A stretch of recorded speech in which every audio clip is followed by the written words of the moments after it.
ओम शांति। 13 जून 2025 प्रातः मुरली। मीठे बच्चे, इस बेहद के खेल में तुम आत्मा रूपी एक्टर पार्टधारी हो। तुम्हारा निवास स्थान है स्वीट साइलेंस होम, जहां अब जाना है। मीठे बच्चे, इस बेहद के खेल में तुम आत्मा रूपी एक्टर पार्टधारी हो। तुम्हारा निवास स्थान है स्वीट साइलेंस होम, जहां अब जाना है। प्रश्न: जो ड्रामा के खेल को यथार्थ रीति जानते हैं, उनके मुख से कौन से शब्द नहीं निकल सकते हैं?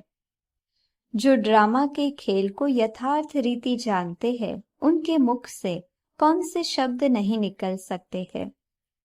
यह ऐसा नहीं होता था तो ऐसे होता, यह होना नहीं चाहिए, ऐसे शब्द ड्रामा के खेल को जानने वाले नहीं कहेंगे। तुम बच्चे जानते हो, यह ड्रामा का खेल जू मिसल फिरता रहता है।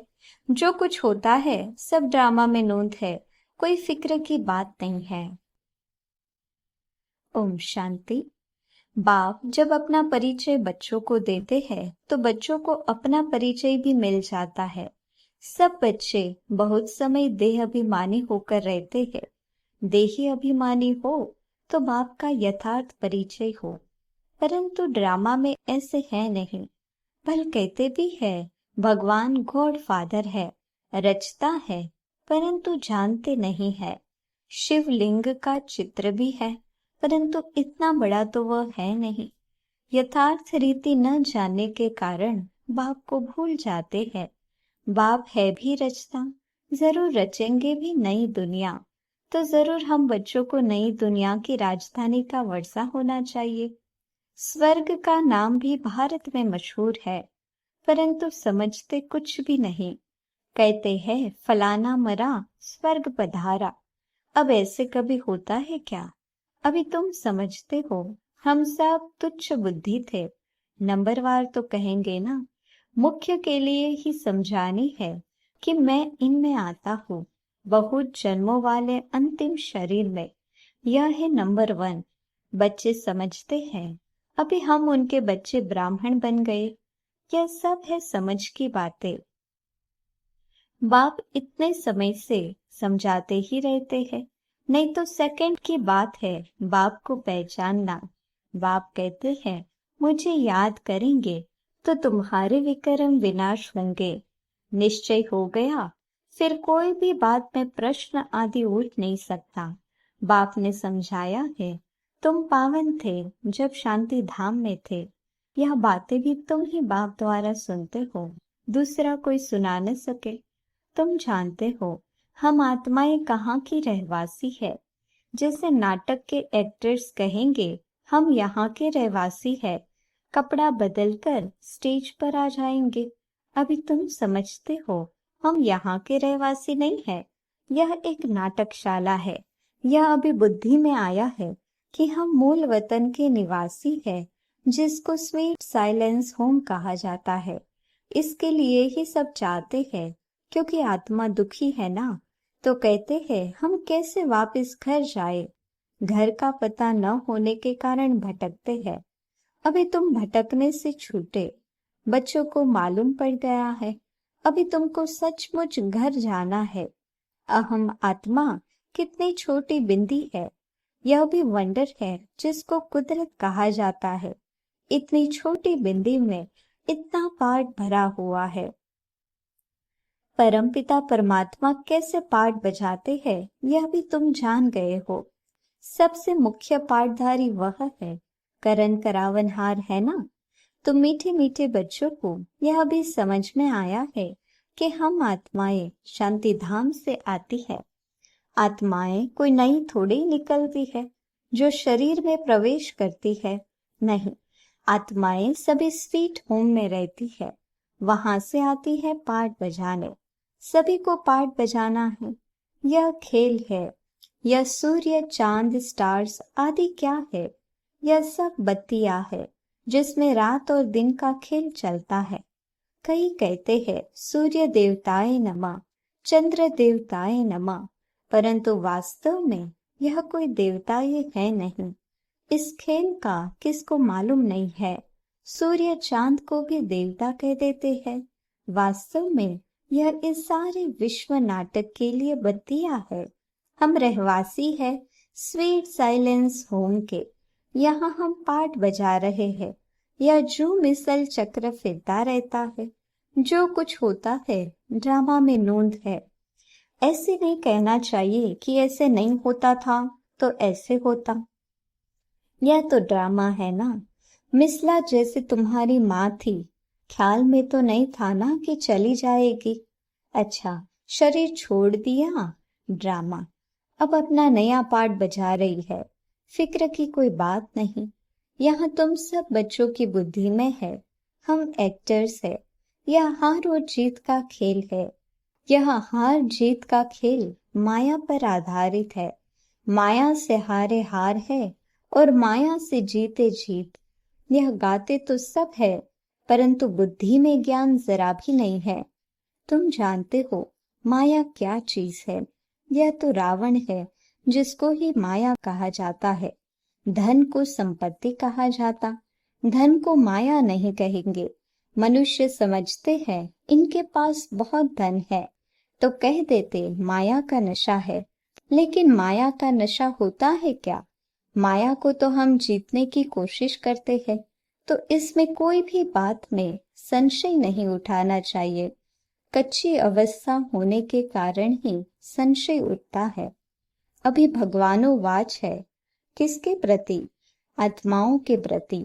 भगवान तो जरूर शिव ही चाहिए, जो आत्माओं प्रति कहे। श्री कृष्ण तो देहधारी है, वह आत्माओं प्रति कैसे कहेंगे?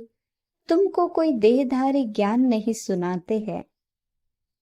बाप को तो देह है नहीं, और तो सबको देह है। जिनकी पूजा करते हैं उनको याद करना तो सहज है। ब्रह्मा विष्णु शंकर को कहेंगे देवता, शिव को भगवान कहते हैं। ऊंचते ऊंच भगवान, उनको देह है नहीं। यह भी तुम जानते हो। जब मूल वतन में आत्माएं थी तो तुमको देह थी नहीं, तुम आत्माएं थी। यह बाबा भी आत्मा है, सिर्फ वह परम है। इनका पाठ गाया हुआ है, पाठ बजा कर गए हैं, तभी पूजा होती है। परंतु एक भी मनुष्य नहीं जिसको यह मालूम हो 5,000 वर्ष पहले भी परम पिता परमात्मा रचता आया था। वह है ही हेवनली गॉड फादर। हर 5,000 वर्ष बाद कल्प के संगम पर वह आते हैं, परंतु कल्प की आयु लंबी चौड़ी कर देने से सब भूल गए हैं। तुम बच्चों को बाप बैठ समझाते हैं। तुम खुद कहते हो बाबा हम आपसे कल्प कल्प मिलते हैं और आपसे वर्षा लेते हैं। फिर कैसे गवाते हैं यह बुद्धि में है। ज्ञान तो अनेक प्रकार के हैं, परंतु ज्ञान का सागर भगवान को ही कहा जाता है।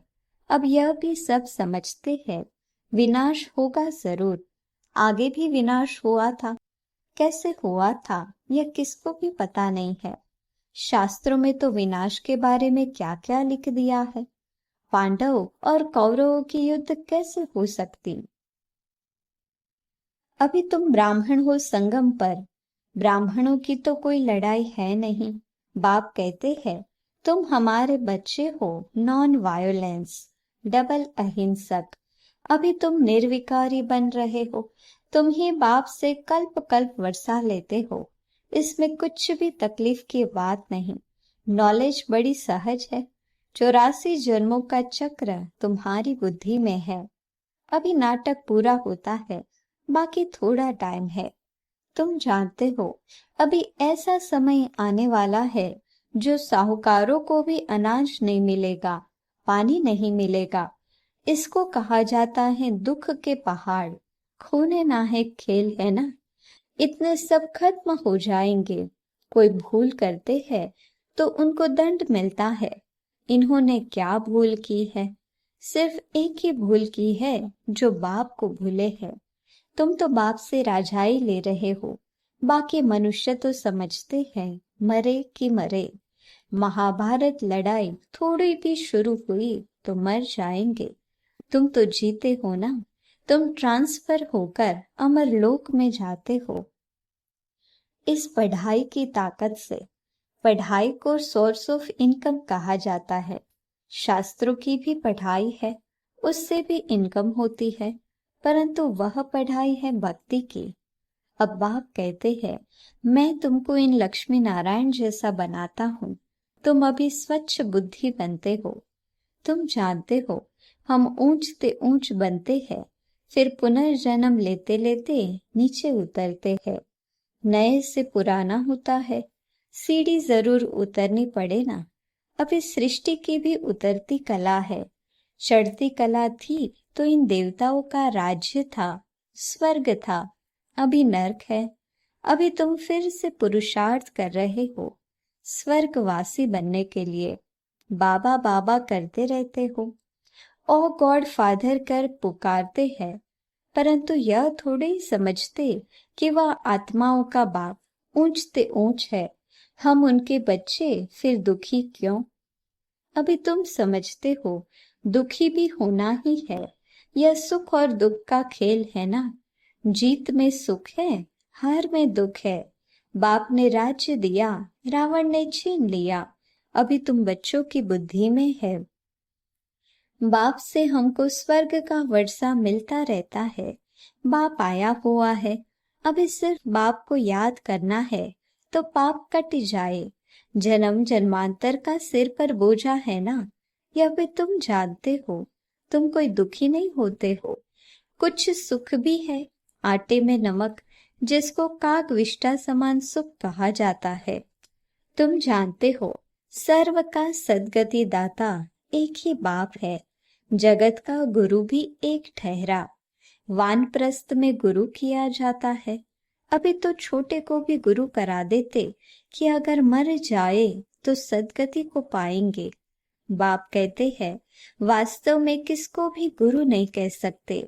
गुरु वह जो सद्गति दे। सद्गति दाता तो एक ही है, बाकी क्राइस्ट, बुद्ध आदि कोई भी गुरु नहीं। वे आते हैं तो सबको सद्गति मिलती है क्या? क्राइस्ट आया, उनके पीछे सब आने लगे, जो भी उस धर्म के थे।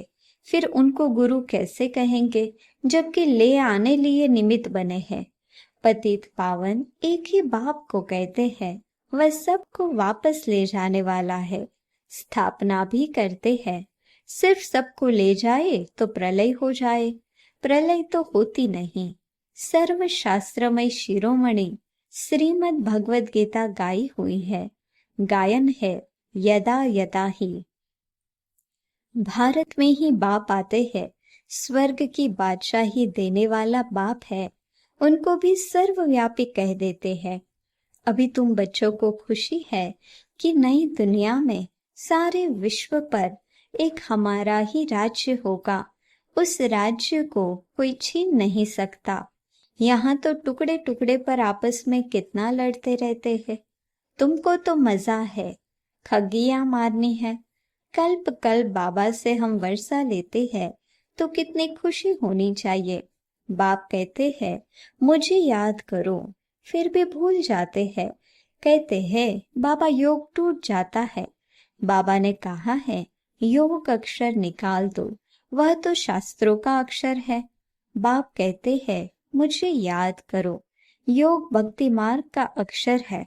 बाप से बादशाही मिलती है स्वर्ग की, उनको तुम याद नहीं करेंगे तो विकर्म विनाश कैसे होंगे, राजाई कैसे मिलेगी। याद नहीं करेंगे तो पद भी कम हो पड़ेगा, सजा भी खाएंगे। यह भी अक्ल नहीं है, इतने बेसमझ बन पड़े हैं। मैं कल्प कल्प तुमको कहता हूँ, मामे कम याद करो। जीते जी इस दुनिया से मर जाओ। बाप की याद से तुम्हारे विक्रम विनाश होंगे और तुम विजय माला का दाना बन जाएंगे। कितना सहज है। ऊंचते ऊंच शिव बाबा और ब्रह्मा दोनों हाईएस्ट है। वो पारलौकिक और यह अलौकिक बिल्कुल साधारण टीचर है। वह टीचर्स फिर भी सजा देते हैं या तो पुचकार देते रहते हैं। कहते हैं, मीठे बच्चे बाप को याद करो, सतो प्रधान बनना है। पतित पावन एक ही है, गुरु भी वही ठहरा और कोई गुरु हो न सके। कहते हैं बुद्ध पार निर्वाण गया, यह सब गपोड़ा है। एक भी वापस जा न सके, सबका ड्रामा में पार्ट है। कितनी विशाल बुद्धि और खुशी रहनी चाहिए। ऊपर से लेकर सारा ज्ञान बुद्धि में है। ब्राह्मण ही ज्ञान उठाते हैं, न शूद्रों में न देवताओं में यह ज्ञान है। अब समझने वाला समझे, जो न समझे उनका मौत है। पद भी कम हो जाएगा। स्कूल में भी नहीं पढ़ते हैं तो पद कम हो जाता है। अल्फ बाबा बे बादशाही। हम फिर से अपनी राजधानी में जा रहे हैं। यह पुरानी दुनिया खत्म हो जाएगी।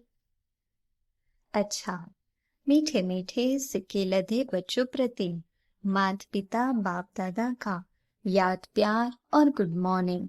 रूहानी बाप की रूहानी बच्चों को नमस्ते। हम रूहानी बच्चों के रूहानी बाप दादा को याद प्यार गुड मॉर्निंग और नमस्ते। धारणा के लिए मुख्य सार। पहली पॉइंट, बाप हमें ऐसे नए विश्व की राजाई देते हैं जिसे कोई भी छीन नहीं सकता। इस खुशी में खगिया मारनी है। विजय माला का दाना बनने के लिए जीते जी इस पुरानी दुनिया से मरना है। बाप की याद से विकर्म विनाश करने हैं। वरदान, अपनी पावरफुल स्टेज द्वारा सर्व की शुभकामनाओं को पूर्ण करने वाले महादानी भव। अपनी पावरफुल स्टेज द्वारा सर्व की शुभकामनाओं को पूर्ण करने वाले महादानी भव। पीछे आने वाली आत्माएं थोड़े में ही राजी होंगी, क्योंकि उनका पार्ट ही कना दाना लेने का है। तो ऐसी आत्माओं को उनकी भावना का फल प्राप्त हो, कोई भी वंचित न रहे, इसके लिए अभी से अपने में सर्व शक्तियां जमा करो।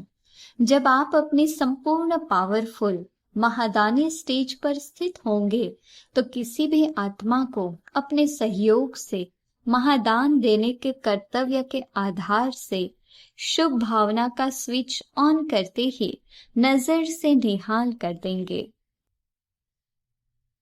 स्लोगन, सदा ईश्वरीय मर्यादाओं पर चलते रहो तो मर्यादा पुरुषोत्तम बन जाएंगे। सदा ईश्वरीय मर्यादाओं पर चलते रहो तो मर्यादा पुरुषोत्तम बन जाएंगे। अव्यक्त इशारे, आत्मिक स्थिति में रहने का अभ्यास करो, अंतर्मुखी बनो। जब सेवा की स्टेज पर जाते हो तो यह अनुभव होना चाहिए कि यह आत्माएं बहुत समय के अंतर्मुखता की रूहानियत की गुफा से निकलकर सेवा के लिए आई है। तपस्वी रूप दिखाई दे, बेहद के वैराग्य की रेखाएं सूरत से दिखाई दे। जितना ही अति रुहाब उतना ही अति रहम। ऐसी सर्विस का अभी समय है। अच्छा, ओम शांति।